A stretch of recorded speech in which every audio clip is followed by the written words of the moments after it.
Now, I'm going to guess that nonprofit organizations, and which of course are much bigger than just grants, but I'm guessing that they face writing challenges that you've noticed and identified and written about, because this is a pretty big book just to talk about nonprofits and their writing, so it's got to be more than grants. Tell me about the challenges nonprofits face with writing.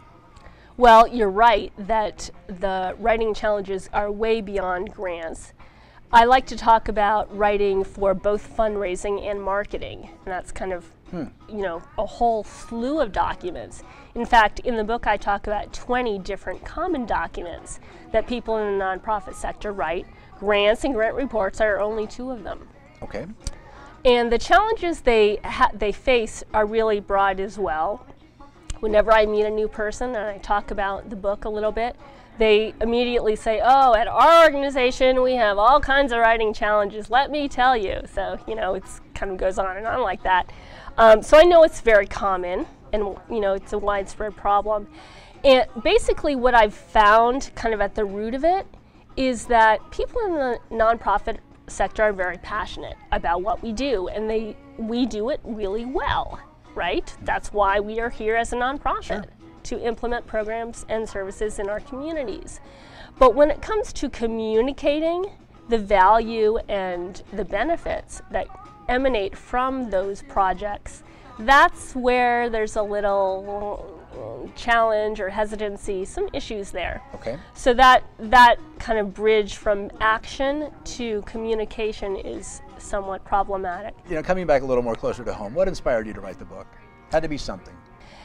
I realized I've been working in this field for so long, I've learned so many things, I want to share them with many more people than I could ever meet in person.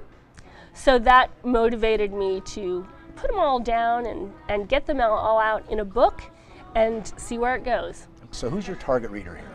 Anyone within our community who is finding themselves having to write anything.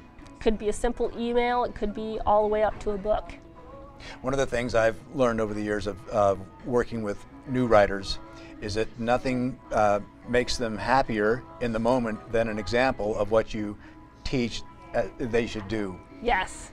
When I was thinking about writing the book, I did some market research to see what people wanted to see in the book. And one of the things they kept saying was, I wouldn't read a book on writing if it didn't have examples. Wow. They really needed the examples.